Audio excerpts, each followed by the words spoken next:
Freedom and justice for all. Dignity मतलब सम्मान, मान सम्मान। फ्रीडम मतलब स्वतंत्रता। फॉर ऑल मतलब हम सबके लिए। बाहर स्वीपर है उसके लिए भी, ऊपर प्रधानमंत्री है उसके लिए भी, उसके ऊपर राष्ट्रपति है उसके ऊपर भी, जो भी इंसान है सबके लिए तीनों अधिकार प्राप्त होने चाहिए। उस पर ये सेमिनार होने वाला है। सिंह साहब 2 मिनट में बोला तो बेटा। भाई मुकेश पांडे जी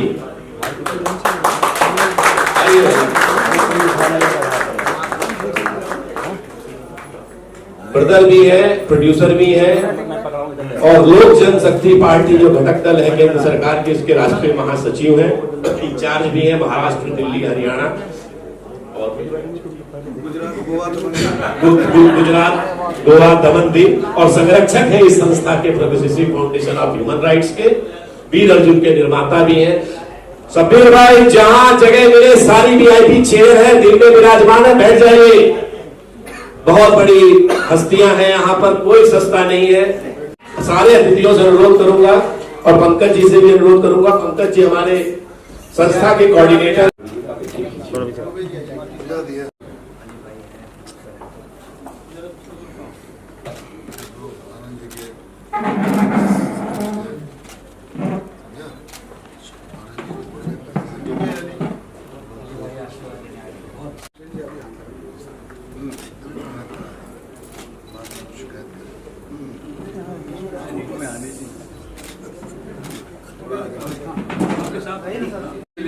सब छोटे आ गए आपसे, थोड़ा सा प्रेम में कोई ना रहेगा। प्रेम में बताओ भाई।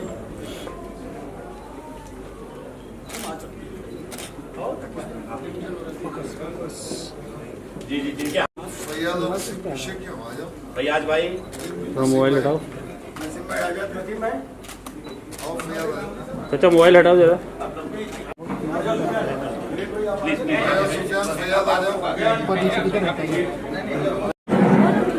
कोई एक रस्ती भर कादर खान निकाल के दिखाया।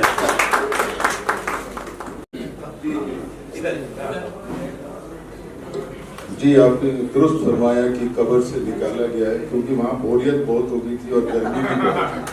तो मैंने कहा चल के इस महफिल में आके कुछ बोला जाए, बताया जाए, आप लोगों से मिला जाए। Thank you very much.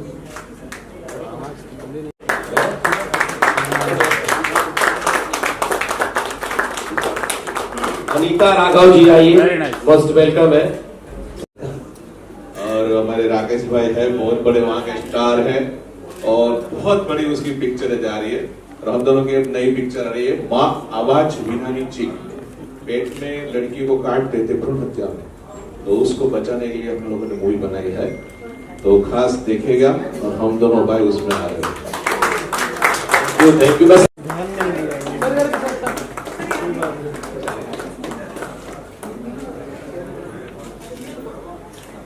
बोलना अगला माल्यार्पण आप करने जा रहे हैं भाई मुकेश पांडे जी को, फिल्म प्रोड्यूसर मुकेश पांडे जी को, और की नगरी का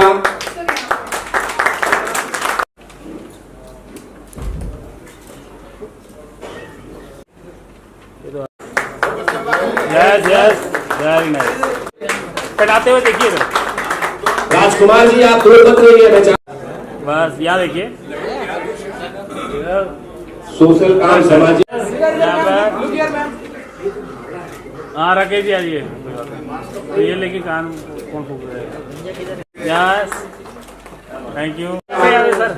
यस प्रोग्रेसिव फाउंडेशन। मैडम आइए।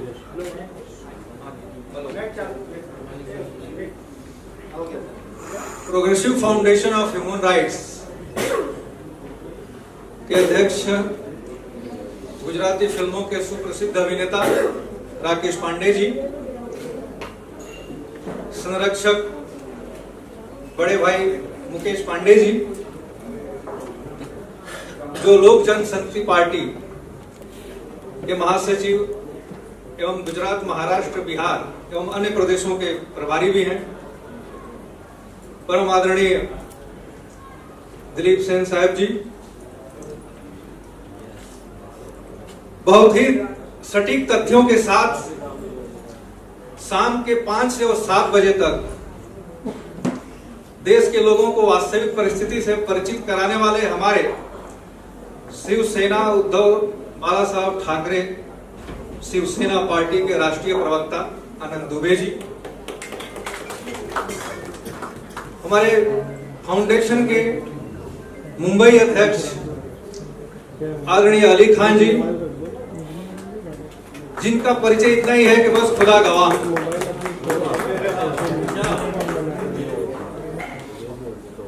प्रसाद साहब वाणिज्यिक और व्यापारिक जगत के शब्द कम पड़ेंगे यहां तक। कंपटीशन कमीशन ऑफ इंडिया के हमारे आदरणीय नितिन कुमार जी, उद्योग जगत के हंडेरिया साहब, दिल्ली से आए हमारे गुजराती साहब, और इसके बाद जग प्रसिद्ध वाराणसी क्षेत्र और उस चुनाव मतदान क्षेत्र के परम आदरणीय मोदी साहब का चुनाव इंचार्ज रहे हमारे परम आदरणीय आजाद सिंह गौतम साहब, इन तमाम महानुभावों के बीच आज के दिन मानव अधिकार के रूप में चुना गया। संभवतः जरूरतें होती हैं तो आविष्कार होता है, दिमाग में कोई बात आती है। बहुत पुराने समय में कोई मानव अधिकार की बात नहीं करता था, क्योंकि सब लोग धर्म से चलते थे और अपने कर्म करते थे। हुआ कुछ ऐसे कि जैसे जैसे सभ्यताओं का विकास होता गया, मानव जात स्वार्थ की तरफ बढ़ती गई, और स्वार्थ जहां भाग लेता है वहां पे अनायास ही मूल्यों का हनन होता है, ह्रास होता है। द्वितीय विश्व युद्ध होने के बाद दुनिया के सारे मोरल कहें या मानवता कहें खत्म होती दिखाई दी। युद्ध की विभीषिका में जितने भी लोग मारे गए थे और जो भी युद्ध में बंदी बनाए गए लोग थे उनके साथ इतनी बर्बरता की गई कि करने वालों को मजबूर होकर सोचना पड़ा कि इतना अन्याय जो हमने एक दूसरे पर किया है ये नहीं होना चाहिए। अरे ये तो मानव का काम ही नहीं है। हमने तो मानव अधिकार को खत्म करके हमने दानव का रूप ले लिया है, और इसलिए विश्व समुदाय इकट्ठा हुआ और बोला कि नहीं, हमारी गलती हो गई, अब हमें कुछ ऐसा करना चाहिए जिससे कि मानव मूल्यों की रक्षा हो सके। और इसीलिए पूरी विश्व समुदाय पहले से ही सक्रिय हो गया था, सब लोग इकट्ठे हो गए थे, लेकिन संयुक्त राष्ट्र का कभी ध्यान इस तरफ नहीं गया था। सबकी सहमति से यह हुआ, सामान्य सभा में इस बात को दोहराया गया कि भूतकाल की गलतियों को सुधारने के लिए कुछ हम लोग आपसी समझौते कर लें कि हमें क्या क्या करना चाहिए, और मानव अधिकार जो है हमें जो एक बर्ताव करना चाहिए वो बर्ताव कैसे करना चाहिए, उसके लिए हम लोग कुछ बैठ के आपस में मिल तय कर लें कि हमें मानव जाति के साथ क्या करना चाहिए। आज ही के दिन 1948 में विश्व समुदाय इकट्ठा हुआ और आपस में समझौता करके मानव मूल्यों की रक्षा के लिए दस्तावेज तैयार किया, और उसमें उन्होंने ये तय किया कि मानव अधिकार सर्वोपरि अधिकार है, क्योंकि मानव जब जन्म लेता है तो जन्म के साथ उसके कुछ प्राकृतिक अधिकार भी हो जाते हैं। उन प्राकृतिक अधिकारों में उन चीजों की जरूरत होती है जो उसको जीवन यापन करने के लिए बहुत ही जरूरत है और दैनिक जीवन में उपयोगी है। तो एक तरह से हम ये कह सकते हैं कि मानव अधिकार वह चीज है कि जो मानव के लिए प्राकृतिक वस्तुओं की जरूरत है, उन प्राकृतिक वस्तुओं से हम वंचित न कर सकें। तो मानव अधिकार को हम ये भी कह सकते हैं कि मनुष्य की प्राकृतिक जरूरतों को न रोका जाए। और जैसे जैसे 1948 के बाद सभ्यताओं का आगे तरफ बढ़ना हुआ और जो भी राज्य मतलब उन देशों से है कि उन जरूरतों के हिसाब से और विश्व समुदाय ने जो बातें कही थी उस बातों को अपने अपने राज्यों में लागू किया, मतलब अपने अपने देशों में उन्होंने लागू किया। और कालक्रम में मानव अधिकार का विस्तार इतना ज्यादा हो गया कि अब ये कहना पड़ रहा है कि एक मानव को स्वच्छ हवा लेने का भी अधिकार है, जो एक मानव अधिकार है। मतलब पर्यावरण जो दूषित हो चुका है उसको हम शुद्ध करें, नहीं तो उससे भी हमारा मानव अधिकार का हनन हो रहा है। बात कहां से शुरू हुई थी? भोजन, गुलामी, एक अच्छे तरीके से व्यवहार करना, ये तीन मुख्य बातों के अलावा कालक्रम में आते आते शिक्षा के अधिकार तक पूरा हुआ। और उन शिक्षा के अधिकार से पहले स्वास्थ्य की सेवाएं एक मानव अधिकार की जरूरत है और ये मानव अधिकार में सम्मिलित किया गया और मानव अधिकार को समय समय पर परिभाषित किया गया। इतना ही नहीं, मानव अधिकार कोई भी राज्य, कोई भी देश कानून बनाते समय इस बात का ध्यान रखता है कि मानव अधिकारों का हनन न हो। उदाहरण के तौर पर इतिहास में बहुत सारी बातें ऐसी हुई हैं अन्य देशों में या हमारे भी देश में कि मानव अधिकारों का उल्लंघन जानबूझकर किया गया, लगातार किया गया। ऐसे ऐसे कानून भी बनाए गए थे कि लोग अपने घरों से बाहर नहीं निकल सकते थे। कुछ दिनों के लिए हम ये कह सकते थे कि आपातकाल का भी हम लोग याद करते हैं, बहुत सारे लोग याद करते हैं, राजनीतिक लोग बैठे हैं, दुबे साहब बैठे हैं, कि उसका थोड़ा मैं जिक्र कर देना चाहता हूं कि समय समय पर ये सारी बातें होते रही।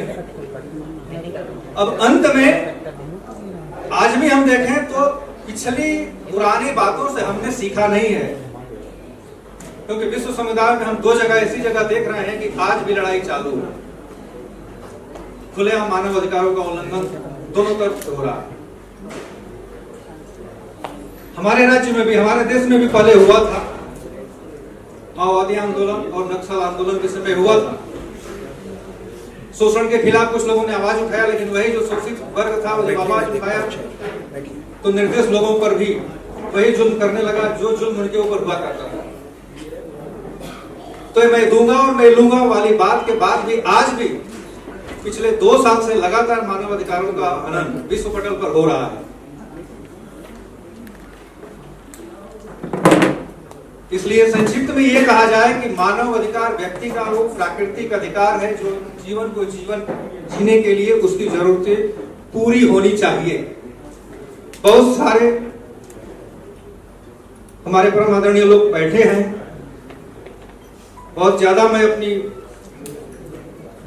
बात को आगे बढ़ाते न हुए अंत में यह कहना चाहता हूं कि मानव अधिकार को ठीक से अमल में लाने के लिए, समझने के लिए हर व्यक्ति को इतना ही सिर्फ सुनना है और जानना है, चाहे विश्व समुदाय के किसी भी राज्य का, किसी भी देश का कोई भी नागरिक हो।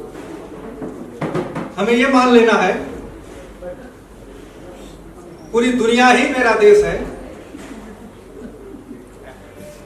दुनिया में रहने वाले सारे मानव ही मेरे भाई हैं और मुझे अच्छे कर्म करना है, वही मेरा धर्म है, तो मानव अधिकार सफल हो जाए। इन बातों को आगे बढ़ाते हुए मैं आदरणीय अध्यक्ष जी से निवेदन करूंगा,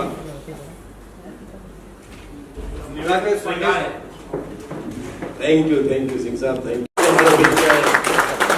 जी सर बोलिए। नमस्कार। मंच पर बैठे सारे दिग्गज लोग और खास करके मुकेश जी और यहाँ पर आए सारे लोग किरण खंडेरा का प्यार भरा नमस्कार। मुकेश जी की मेरी पहचान तो वो गोवा से फ्लाइट में हुई थी और आज दूसरी मुलाकात हुई है। मुकेश जी का मुझे इन्विटेशन आया और मैंने कहा कि सर मैं आऊंगा श्योर, तो मैंने आपको सिर्फ आना नहीं, आपको बात भी करनी है। तो मैंने कहा साहब ये प्लेटफॉर्म पे मैं पहली बार बात करने वाला हूँ। जैसे एक छोटी कहानी सुनाऊं क्या? छोटी है। एक आदमी का ऑपरेशन हो रहा था, वो हॉस्पिटल में बेड पे पड़ा था, उसका हार्ट का ऑपरेशन था और बहुत टेंशन में था कि हार्ट का ऑपरेशन था, सक्सेस होगा नहीं होगा। तो इतने डॉक्टर की एंट्री हो जाती है उसके वार्ड में, डॉक्टर पूछते हैं इतना टेंशन क्यों ले रहा है? तने मेरा हार्ट का ऑपरेशन है, तो टेंशन मत ले, आज मेरा पहला ऑपरेशन है बोलते। ये आज मेरा पहला बच्चे ह्यूमन राइट्स के ऊपर मैंने कभी डायरेक्टली काम नहीं किया है, बट इनडायरेक्टली हम काम करते हैं। और हम काफी लोग, जैसे आज ह्यूमंस को हम देखा जाता है कि उनको राइट्स तो मिल ही रहे हैं आज, और बहुत अच्छी तरह से काम भी चल रहा है। मगर हर ह्यूमन का एक सपना भी होता है, एक ड्रीम होता है कि वो एक फाइनेंशियल सिक्योर हो जाए। उसके कुछ सपने होते हैं, वो पूरा करना चाहते हैं, वो स्ट्रगल लाइफ जी रहा है। आज 80% जो लोग हैं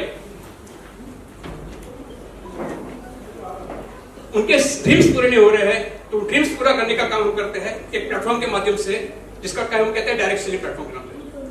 आज वेस्टर्न मार्केटिंग आज इंडिया की नंबर 1 डायरेक्ट सेलिंग कंपनी है। इस डायरेक्ट सेलिंग कंपनी में मेरा जो लेवल है आज यूनिवर्सिटी क्राउन डायरेक्टर है, मुझे 7 साल हो चुके इस अपॉर्चुनिटी में। और आज हमने कई लोगों को एक रास्ता दिया, एक मौका दिया, एक प्लेटफॉर्म दिया है कि जहां पे जैसे यहाँ लिखा गया है कि डिग्निटी, फ्रीडम एंड जस्टिस, ये तीनों चीज वहां पे इनको मिल रहा है। साथ साथ में वो अपने ड्रीम्स को पूरा कर रहे हैं, अपना करियर खुद बना रहे हैं, एक आत्मनिर्भर कहते हैं ना, वो प्लेटफॉर्म दे रहे हैं यहाँ पर। बस तो यही हमारा काम है, हम हेल्थ और वेलनेस के ऊपर काम करते हैं। और मैं पिछले 7 साल से इस डिस्ट्रिक्ट में काम करता हूँ। इतनी बड़ी मीटिंग बहुत कम देता हूँ मैं, 1000, 2000, 3000 की मीटिंग देता हूँ। पर आज मंच से पहली बार बात कर रहा हूँ मैं एक मोटिवेशनल स्पीकर हूँ, बिजनेस कोच हूँ, एक प्रोफेशनल नेटवर्कर हूँ, और आज एक लेवल पे काम कर रहा हूँ मैं। Thank you very much. आ गई, मैं शायद 12वां खिलाड़ी था। कभी कभी होता है कि जब कोई चला जाता है तो मेरे पास जिम्मेदारी आ जाती है। मैं आप लोगों को बताना चाहूँगा कि अभी 2 दिन पहले एक ऐसी घटना हुई। हमारे तारेश सब्रवाल जी जो वरिष्ठ सदस्य थे, जो पूरे प्रोग्राम को ऑर्गेनाइज कर रहे थे, और रात के 12:30 बजे वो सीढ़ियों से फिसले, उनका पैर टूट गया, पूरी हड्डी टूट गई। ये परसों की बात है। और पूरे रात भर हम लोग हॉस्पिटल में रहे। सवेरे 5 बजे लौटे, 2 घंटे सोए। फिर उन्होंने कहा कि मुझे नहीं रुकना है यहाँ पे, मुझे अपने परिवार के बीच अहमदाबाद जाना है। उनको हमने डिस्चार्ज करवाया, एम्बुलेंस करवाई। शाम के 6 बजे हम लोग फ्री हुए। और चूंकि मैंने कहा 12वां खिलाड़ी इसलिए हूँ क्योंकि वो एक रात से पहले उनके पास सारी जिम्मेदारी थी, और उसके बाद वो सारी जिम्मेदारी इस 12वें खिलाड़ी पे आ गई। और साथ में हम और पंकज जयरथ जी थे, क्योंकि चीजें बिखरी हुई थी, लेकिन आप लोगों ने आके मनोबल बढ़ा दिया है हमारा। मैं चाहता हूँ जोरदार तालियां आपके लिए हुई है। अब मैं नितिन कुमार जी को आमंत्रित करूंगा, जो डिप्टी डायरेक्टर हैं कंपटीशन कमीशन ऑफ इंडिया के, और जिनको कई बार सम्मानित किया जा चुका है। और ये एक ऐसी संस्था से जुड़े हुए हैं, आप लोगों को बताना चाहूंगा, जिसमें बड़ी बड़ी कंपनियों के हजारों करोड़ की केसेस चलते हैं। जैसे IPL का हुआ, बड़ी बड़ी सीमेंट कंपनियां हुई, 500, 1000, 2000। अगर उनके बीच में प्रतिस्पर्धा नहीं है और कोई भी ऐसी चीज को ये पाते हैं तो समझिए जज की भूमिका में आ जाते हैं। तो इसके लिए मैं इनको बोलता हूँ कि 2 शब्द मानवाधिकार दिवस के अवसर पे अपनी कंपनी और संस्था के बारे में भी बताएं। गुड इवनिंग टू ऑल और hearty welcome to all the dais members, specially Umesh Pande ji. मैं इतना कहना चाहूंगा कि human rights and social justice का जो सब्जेक्ट है, ये बहुत ही प्राइम सब्जेक्ट है और बहुत ही अच्छा सब्जेक्ट है, जिसके ऊपर बहुत सारी स्टडियां हो चुकी हैं, बहुत सारे कार्यक्रम हो चुके हैं। लेकिन मैं प्रोस्पेक्टिव रखूंगा गवर्नमेंट। हम ये चाहते हैं, गवर्नमेंट की एक संस्था है competition commission of India, basically ये रेगुलेट करती है, रेगुलेटरी गवर्नेंस करती है। जैसे बहुत सारी कंपनियां, मान लिया ये कोई चीज बनाते हैं, आप कोई चीज बनाते हैं,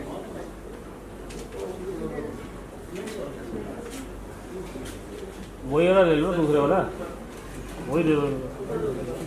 हाँ वही ना। 4 कंपनियां हैं, वो अलग अलग चीज, एक प्रोडक्ट बनाती हैं, एक मोबाइल ही बनाती हैं, तो कहती हैं कि 10 रुपए का मोबाइल हम बेच रहे हैं। दूसरे कहता है कि वो 10 का मैं बेच रहा हूँ, तीसरा कहता है वो 10 का 15 का मैं बेच रहा हूँ, दूसरा कहता है 25 का, पांचवा कहता है मैं 30 का बेच रहा हूँ। तो ऐसी सिचुएशन के अंदर क्या होता है, प्रतिस्पर्धा का नाश होता है। प्रतिस्पर्धा गवर्नमेंट के हिसाब से नहीं रहती है, और जब तक प्रतिस्पर्धा नहीं होगी, आम आदमी का भला कभी नहीं हो सकता। आम आदमी का भला कभी तभी हो सकता है। एक समय था 1981 के अंदर, जब प्राइम जो फिएट कार आया करती थी, फिएट कार आती थी, उसकी मोनोपोली होती थी। 6-6 महीने, साल 2 साल, 5-10 साल तक कार लोगों को नहीं मिला करती थी। जब ग्लोबलाइजेशन हुआ, बाहर की कंपनियां बाहर आई, डॉक्टर मनमोहन सिंह जी के राज में, तो उसके बाद ग्लोबलाइजेशन के बाद बाहर की कंपनियां देश के अंदर आई और लोगों को बहुत सारे प्रोडक्ट्स मिलने शुरू हुए, बहुत अच्छी कारें मिलनी शुरू हुई। तो इट मीन्स तो कंपटीशन होता है, ये बहुत अच्छा होता है कंज्यूमर के लिए, तभी वो मार्केट को सस्टेन कर पाता है। तो competition commission of India basically करता ये है कि कोई भी कार्टेल हो जाता है, 4 कंपनियां आपस में मिलकर कार्टेल कर लेती हैं, और ये कहती हैं कि हम 15 रुपए का ही प्रोडक्ट बेचेंगे, एक 5 का बेच रही है, एक 10 का बेच रही है, लास्ट में फाइनल करते हैं कि 15 का हम बेचेंगे। तो वो 15 का बेचेंगे, चारों मिल जाते हैं, और ऐसी कंप्लेन हमारे कमीशन में आती है, वो देखा जाता है कि चारों ने कार्टेल कर लिया है, तो उसको रोकने के लिए कंपटीशन कमीशन ऑफ इंडिया उस पर केस लॉन्च करता है। और कोई भी आम आदमी जिसको भी ऐसा लगता है कहीं पे कोई कार्टेल हुआ है, कहीं अब्यूज ऑफ डोमिनेंस, डीएलएफ के ऊपर हमने पेनल्टी लगाई हुई है 300 करोड़ से ऊपर तक। तो जहां भी कोई भी आम आदमी ऐसा महसूस करता है कि उसके साथ हार्स हुआ है, उसके साथ कार्टेल के अंदर वो हुआ है, उसका काम नहीं, वैसे मेडिकल एसोसिएशन वगैरह होती है, मेडिकल एसोसिएशन है, वो कहती है कि आपने आप ये चीजें करिए, हमारे रूल्स रेगुलेशन को फॉलो करिए। एक इंसान को नहीं करना है, उसके अंदर नहीं आना। तो इस तरह की चीजें जो कमीशन रोकता है, और इसके ऊपर हमने जो है सीमेंट कंपनी में 600 करोड़ रुपए की पेनल्टी लगाई है, डीएलएफ पे 300 करोड़ की पेनल्टी। तो यही इस सब्जेक्ट का मैटर भी है, उससे रिलेट भी करता है कि जब तक आम आदमी का भला नहीं होगा तब तक उसको जस्टिस नहीं मिल पाएगा। इस साफ शब्दों के साथ मेरे सभी आदरणीय राकेश जी, हमारे बीच में बहुत ही सम्मानित लोग आज मंच पर बैठे हैं। आदरणीय दिलीप सर जी, आदरणीय अली खान जी, आनंद दुबे जी जो हमारे प्रवक्ता हैं, राष्ट्रीय प्रवक्ता हैं, राजेश रंजन जी, मुकेश मेरे बड़े भाई हैं, मुकेश जी, मुकेश पांडे जी, नितिन कुमार जी जो दिल्ली से मेरे साथ आए हैं, आदरणीय आजाद गौतम जी हमारे बहुत ही वरिष्ठ भारतीय जनता पार्टी के हमारे नेता हैं, हमारे बीच में सामने बैठे विक्की जी, विक्की चड्डा जी, अनिता राघव जी, हिरेन जी, तिवारी जी, और मजिस्ट्रेट साहब बैठे हैं, खंडेरिया साहब बैठे हैं, हिरेन जी और अनिता राघव जी, और मेरे प्रिय मित्र और मेरे छोटे भाई भी हैं राकेश जी से। जिस दिन से मेरी मुलाकात हुई है उस दिन से हम परिवार के लोग बन गए हैं, और सामने बैठे हैं हमारे कान्हा जी। प्रिय मित्र, ऐसा सब्जेक्ट है जिस पर बहुत समय से बोला जा सकता है। यहाँ इतने श्रेष्ठ लोग बैठे हैं जिनको हम सबको सुनना है, क्योंकि नेताओं को कम सुनना चाहिए, ऐसे सामाजिक लोगों को सुनना चाहिए। आज जिस मानव अधिकार की हम सब लोग जिस पे बैठे हैं, जिस पे राकेश जी हर साल पिछले 14 वर्षों से लगातार हम सबको यहाँ पर बुलाते हैं और सम्मान भी करते हैं, और हम सबका क्या कर्तव्य इसकी ओर भी वो अब हम सबका ध्यान भी दिलाते हैं। मैं तो जितने लोग यहाँ बैठे हैं मैं सबसे ये निवेदन करना चाहता हूँ कि मैं जिस पड़ोस में रहता हूँ जहाँ किसी मानव का उसके अधिकार की रक्षा हो रही है नहीं हो रही है, क्योंकि हम सब जो ना कहीं किसी पड़ोस में रहते हैं, एक ऐसी सोसाइटी में रहते हैं, हम समाज से कट जाते हैं। मेरे पड़ोस में छोटे बच्चे के साथ तो अत्याचार नहीं हो रहा है, कहीं किसी महिला के साथ तो नहीं हो रहा, किसी ऐसे व्यक्ति के साथ तो अत्याचार नहीं हो रहा जिसकी हमारे को आवश्यकता है, आपकी आवश्यकता, उस परिवार को आवश्यकता है। और हम सब लोग समाज में एक जगह लिखा था, मैं एसएसपी से मिलने के लिए गया था, तो उसने लिखा था अच्छे लोग इसलिए दुखी रहते हैं क्योंकि वो बुरे लोगों की तरह संगठित नहीं रह पाते।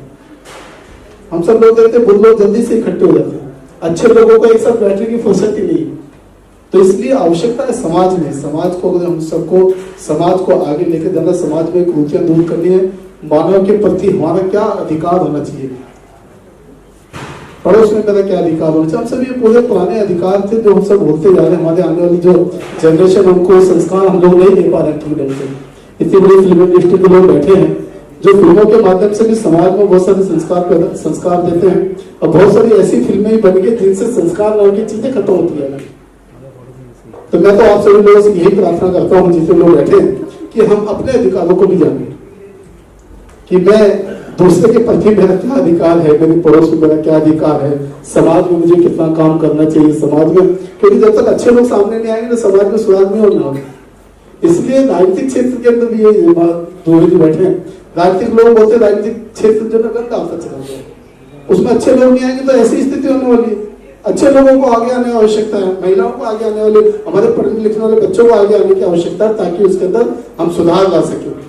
नहीं तो जो चीज महंगी होती जाएगी और महंगी होती जाएगी।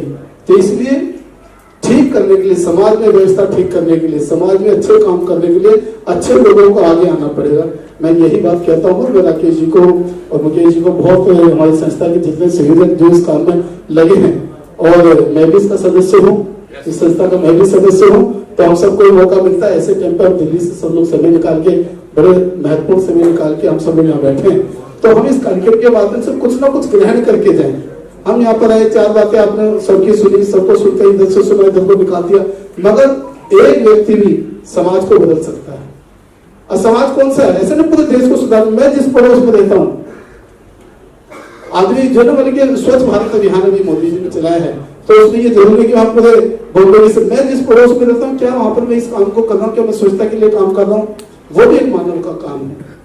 तो ये सब काम हम सबको अपने ऊपर लेकर के, बड़े जिम्मेदार लोग बैठे हैं, तो हम सब लोग अपने हाथ में कोई ना कोई काम अगर ले लें हैं तो वो काम आगे बढ़ता है। बहुत बहुत धन्यवाद। महाराष्ट्र ही नहीं, संपूर्ण देश के आराध्य देव छत्रपति शिवाजी महाराज के चरणों में नतमस्तक होकर वंदन करता हूँ। मंच पर उपस्थित सभी महानुभाव, बचपन से लेकर मतलब हम सब जो भी यहाँ बैठे हैं, सबने दिलीप सेन साहब के गानों को सुना है, अनुभव लिया है। अली खान साहब, खुदा गवाह, तमाम फिल्में, सरफरोज भी ना अली भाई, बहुत सारी फिल्में हमने देखी हैं।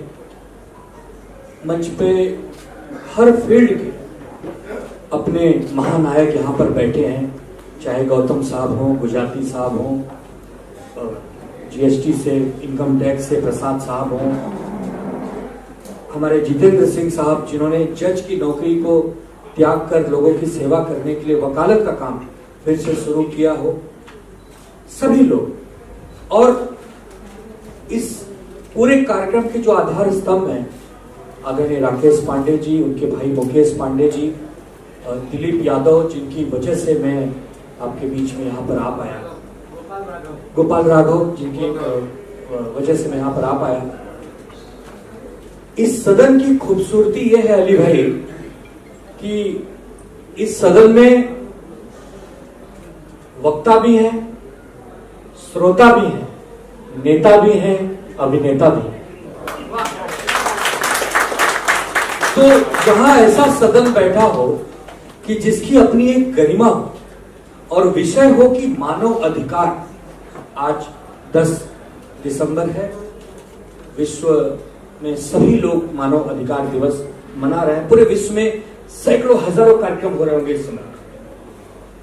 मानव अधिकार एक ऐसा विषय है कि जिस पर एक दिन नहीं, मैं समझता हूं 365 दिन चर्चा होनी चाहिए। Right to speech, right to food, right to education. हर जगह जहां हम जन्म लेते हैं और मृत्यु तक हमें कुछ अधिकार मिलने ही चाहिए, क्योंकि हम मानव हैं। और मानव अधिकार में जो सबसे महत्वपूर्ण शब्द है वो मानव है। और मैं समझता हूं व्यक्तिगत रूप से कि मानव वो है जिसके हृदय में करुणा है। अगर करुणा ही नहीं है तो आप मानव ही नहीं है, फिर आपके अधिकारों की रक्षा का सवाल या जवाब का प्रश्न ही नहीं होता।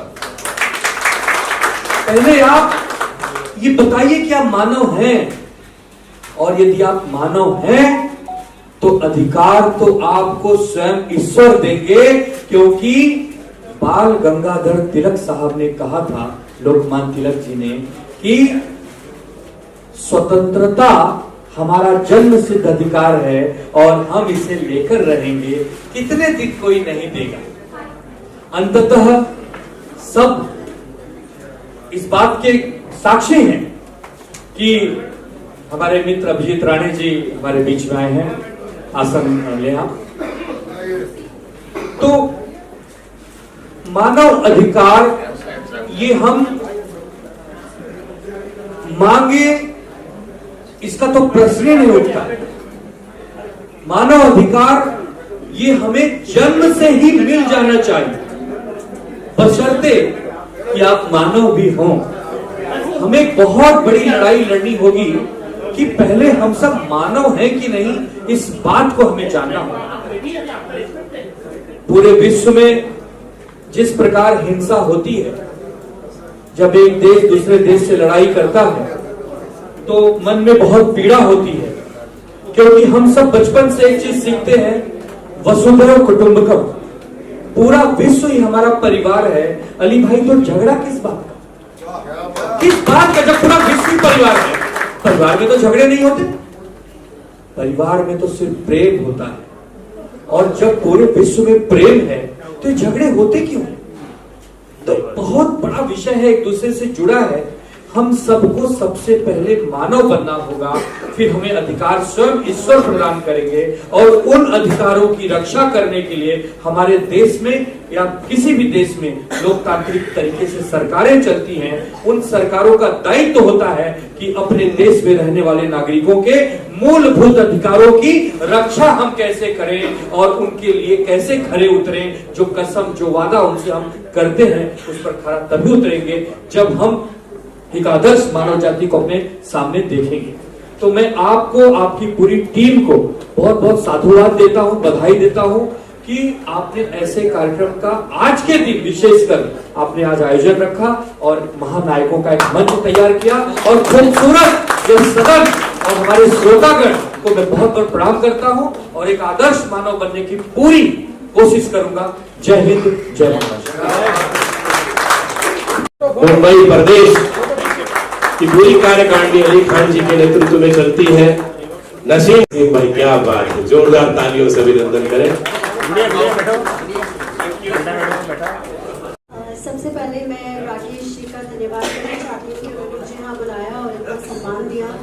और जैसे उन्होंने मुझे बताया, एज अ एक्टिव भी मैं काम करती हूँ, और अभी मैंने इसी साल अपनी निस्वार्थ सेवा संस्थान करके NGO भी खोली है जो गौ सेवा और मतलब एनिमल्स के लिए भी काम करती है। और धीरे धीरे मतलब मैं गर्ल्स एजुकेशन और इन सबको लेकर भी आगे के लिए सोच रही हूँ। अब मानवता, इस टॉपिक में क्या बोलूँ, यहाँ पे इतने सारे महान लोग बैठे हैं और उन्होंने इतनी बड़ी बड़ी बातें, अच्छी अच्छी बातें की हैं इस बात के बारे में। और मैं रामचरण गुजराती जी से काफ़ी सहमत करती हूँ उनसे, जो कि उन्होंने बोला है। और नितिन जी की भी मुझे बात बहुत अच्छी लगी कि हमें अपने मानव अधिकारों के बारे में कभी पता ही नहीं होता, या फिर बहुत सारे लोग हैं जिन्हें पता भी होता है बट हम कभी एक्शन नहीं लेते। हम बस बैठ के कोने में बोलते रहते हैं ये गलत हो रहा है, यहाँ गलत हो रहा है, इसने फ्रॉड किया, उसने फ्रॉड किया, बट हम कभी खुद निकलते नहीं है बाहर और कभी उस चीज़ के लिए कोई स्टेप नहीं लेते। तो मैं बस यही गुजारिश करूंगी सबसे कि सब अपने अपने अधिकारों को अच्छे से जाने, और बस और क्या कह सकती हूँ। सबसे पहले ये कहना चाहती हूँ कि thank you foundation of human rights के अध्यक्ष राकेश पांडे जी, मंच पे उपस्थित दिलीप सेन जी, राणे जी, सिंह साहब, अली जी, गुरुचरण गुजराती जी और बाकी सभी महानुभाव, सामने उपस्थित देवियों और सज्जनों। आज का जो विषय है ह्यूमन राइट्स का वायलेशन के ऊपर है, और मैं समझता हूँ एक सरकारी मुलाजिम होने के कारण मैं जानता हूँ कि भारत सरकार में और भारतीय संविधान में वो सारी प्रोविजंस हैं कि अगर कहीं पर भी ह्यूमन राइट्स का वायलेशन हो रहा हो तो उसका भी कोर्ट में निराकरण है। यानी कि हमारे पास फंडामेंटल राइट्स हैं, जितने भी तरह के अधिकार हैं उनको लिपिबद्ध करके कॉन्स्टिट्यूशन में रखा गया है, और कोई भी तरह का अधिकार का अगर हनन हो रहा हो तो उसको हम कोर्ट ऑफ लॉ में जस्टिस दिला सकते हैं। ऐसा हमारे यहाँ प्रोविजन है। ह्यूमन राइट कमीशन है, शेड्यूल कास्ट कमीशन है, शेड्यूल ट्राइब कमीशन है, माइनॉरिटी कमीशन है, ग्रीन ट्रिब्यूनल्स है, डिजास्टर मैनेजमेंट्स है, और अभी से कंपटीशन कमीशन है। सरकार के तमाम एजेंसियां हैं जो आपके लिए काम कर रही हैं। फर्क यह है कि आम जनता को अपने अधिकारों का बारे में शायद पता नहीं होता हो, उन पर अत्याचार हो रहा है उनको पता ही नहीं। अगर उनको पता है तो उनको जस्टिस दिलाने वाला कोई नहीं। यहाँ पर जो कानूनविद होते हैं या लॉयर्स हैं प्लस जो जर्नलिस्ट हैं, इनका रोल इतना अहम होता है कि अगर इनके सामने कुछ हो रहा है, ये करे ना करे, मैं समझता हूँ कि अगर आज के दुनिया में डिजिटल दुनिया हो रखी है, प्रेस में ना छपे कोई बात नहीं, जितना भी अत्याचार हो रहा है, कुछ भी किसी का हनन हो रहा है तो आप अपने फेसबुक पे डाल दीजिए। कम से कम हर व्यक्ति का यहाँ पर 1000, 2000, 5000 फॉलोअर्स होंगे ही, और सबने अगर डाल दिया तो समझिए लाख लोगों तक वो पहुंच जाएगी बातें, और अल्टीमेटली उस पर कहीं न कहीं कार्रवाई होती है। एजेंसी कहीं चुप नहीं बैठते हैं, उनके नॉलेज में लाना होता है। तो मैं सबसे आग्रह करूंगा कि कहीं भी आपके देखें कि अगर कहीं भी ह्यूमन राइट्स का वायलेशन हो रहा है, आपके पड़ोस में आप यात्रा कर रहे हैं, आपके गांव में, घर में, जहां पर भी हैं, आप वहां इंटरफेयर कर सकते हैं, करिए। नहीं करने की स्थिति में मत करिए, क्योंकि अपने आप को आप जोखिम मत डालिए। आप अपने जो है सोशल ये जो डिजिटल मीडिया है वहां डाल दीजिए, उसको लोग पढ़ेंगे, फॉलो करेंगे। तो बातें फैलेंगी, और जब बात फैलेगी तो बहुत दूर तक जाएगी, सरकार के कान तक पहुंचेगी, और फिर वहां से डंडा निश्चित रूप से चलता है। कोई परस्यू करने वाला चाहिए, तो सभी कोई अपने अपने अधिकारों की रक्षा करे, और पास पड़ोस में जिसके भी अधिकार का हनन हो रहा है या जहां भी आप सुनते हैं, उसको नोटिस में अथॉरिटीज के जरूर लाएं, डायरेक्टली या इनडायरेक्टली। निश्चित रूप से हर चीज का सोल्यूशन है, और भारत का संविधान इतना शक्तिशाली है, डॉक्टर अम्बेडकर और उस समय के संविधान निर्माताओं ने जो बनाया है, जो कानून बनाया है, इतना शक्तिशाली है कि उसके सामने कोई टिक नहीं सकता। तो प्लीज अपने अधिकारों की रक्षा कीजिए, आगे बढ़िए। सरकार भी आपके साथ रहती है, मीडिया भी आपके साथ है, डिजिटल मीडिया कम से कम तो आपके साथ है। तो प्लीज आप अपने अधिकारों की खुद रक्षा करें और दूसरों की रक्षा भी करने में सबका सहयोग करें। इन शब्दों के साथ मैं आपके साथ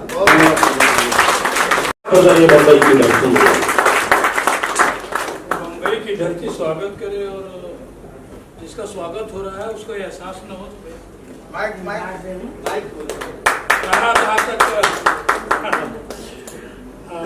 आज के मंच पर उपस्थित मंचासीन सभी हमारे श्रेष्ठ अग्रज, अनुज, और विविध क्षेत्र में हेलो विविध क्षेत्र में काम, ये वाला माइक दो ना, ये वाला विविध क्षेत्र में काम करने वाले लोग यहाँ इस मंच पर उपस्थित हैं। और कोई ऐसी छोटी मोटी हस्ती नहीं है, सभी लोग, चाहे वो फिल्म इंडस्ट्री का हो, चाहे वो इनकम टैक्स डिपार्टमेंट हो, कंपनी अथॉरिटीज की हो, मजदूर संघ के हो, अपने फिल्म अभिनेता हैं, संगीतज्ञ हैं, मैं सबको नाम लूंगा, सबको जानता हूँ। मैं लगभग 14 वर्ष से इस कार्यक्रम से जुड़ा हूँ, सबको नाम ले सकता हूँ, इसमें टाइम लगेगा।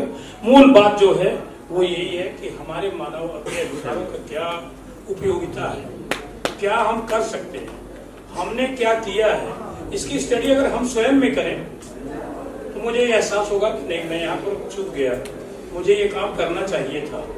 मेरे पास पड़ोस में, मेरे समाज में जो भी हो रहा है, इन कार्यों को देखते हुए मैं उन मानवाधिकारों के बारे में बराबर सतत प्रयास करना। हमारे देश के प्रधानमंत्री, यशस्वी प्रधानमंत्री आदरणीय नरेंद्र मोदी जी लगातार एक बात को जरूर कहते हैं कि मैं जब भी कोई कार्य करता हूँ, मैं किसी अमेंडमेंट को लाता हूँ, मैं किसी राष्ट्रीय कार्य के विषय में बताता हूँ, तो मैं जरूर कहता हूँ कि मुझे सबका साथ चाहिए। जब सबका साथ चाहिए तो किस बात का साथ चाहिए? यही कि आप बताओ तो सही कि आपके बगल में क्या हुआ। सबका साथ अगर मिलेगा तो सबका विकास होगा। एक व्यक्ति के लिए कोई काम नहीं कर रहे हैं। जब सबका विकास होगा, मैं इन विषयों को इसलिए रख रहा हूँ आदरणीय नरेंद्र मोदी जी के शब्दों को उद्धृत करते हुए कि सब चीज, आर साहब ने बहुत अच्छी चीज बताया कि सबके लिए कोई न कोई अधिकार की चीजें संविधान में पहले से ही माननीय अम्बेडकर जी ने रखा है। उसका उपयोग हम लोग नहीं किए। 50-60 साल तक तो इलेक्ट्रॉनिक मीडिया, डिजिटल मीडिया और ये सब के कभी इसकी चर्चा ही नहीं होती थी। आज कहीं भी आप देखो, अमेरिका आज इस तरह से, उसको आप कह सकते हैं कि एकदम अशक्त है, वो कुछ कर नहीं पा रहा है। एकदम कहता है पूरा संयुक्त राष्ट्र ये चाहता है कि युद्ध बंद हो जाए, यूक्रेन में बंद हो जाए। मानवों की तो हत्या हो रही है, मानव के अधिकार का ही तो वहां पर क्षरण हो रहा है। तो मैं अपने देश में ये इस चीजों को बहुत ध्यान से रखना होगा, और जहां तक सबका अधिकार है उसका जरूर प्रयोग करें आप। कोई ऐसा इसमें नहीं है जो इंटेलेक्चुअल वर्ग से न बिलोंग करता हो, लेकिन बगल वाले के साथ अगर दुराचार हो रहा है तो आंख बंद कर लेते हैं। मेरा नहीं है ना, और जिस दिन मेरा होता है उस दिन ये जरूर कहता है कि बगल वाला मेरा साथ नहीं दिया, मेरे किसी कार्य में सहयोग नहीं किया। तो सबका साथ, सबका विकास, सबका विश्वास, विश्वास लेकर के कार्य करना। अपने प्रधानमंत्री जी बार बार इस बात में करते हैं कि सब लोग मिल करके कोई काम करो। मुझे बताओ, मुझे संवैधानिक जो अधिकार है उनका आपको पता होना चाहिए। जब सबका साथ होगा, सबका विश्वास होगा, तो निश्चित है कि हम इस देश के जिस निर्माण के लिए, जिस उत्थान के लिए, चाहे वो हमारे राष्ट्रपति रहे हों, प्रधानमंत्री रहे हों, संविधान को बनाने वाले लोग रहे हों, उन सब लोगों ने एक ही बात को बार बार कहा है कि मानव के ही अधिकार के लिए इन सब सरकार की रचना और संगठन का निर्माण होता है। तो हम इस बड़ी सभा में अपने इस कार्यक्रम के संयोजक, इस कार्यक्रम के अध्यक्ष मतलब मुकेश जी और राकेश जी, साथ में इस कार्यक्रम में जितने लोग मंचासीन हैं और यहाँ पर उपस्थित सभी डिग्निटरीज का मैं हार्दिक अभिनंदन करता हूँ, स्वागत करता हूँ। इतना ही नहीं, मैं कभी भी ये महसूस नहीं करता कि ये सब मेरे छोटे भाई नहीं है। मैं अपने भाइयों के साथ मिल करके इस काम को सहयोग करता हूँ। अगर ये दिल्ली में बैठे हैं और वो गुजरात में बैठे हैं, अगर किसी काम को करने के लिए कहीं से संदेश आता है तो मैं ट्राई करता हूँ, कोशिश करता हूँ, प्रयास करता हूँ कि इन लोगों के काम को मैं प्रायोरिटी किया जाता हूँ कि नहीं, इसको करना है। इससे इस संस्था का विकास होगा, इस संस्था में काम करने वालों का विकास होगा। आज के दिन बस इतना ही, फिर कभी बैठा जाएगा, मिला जाएगा तो फिर बात होगी। धन्यवाद, नमस्कार, प्रणाम।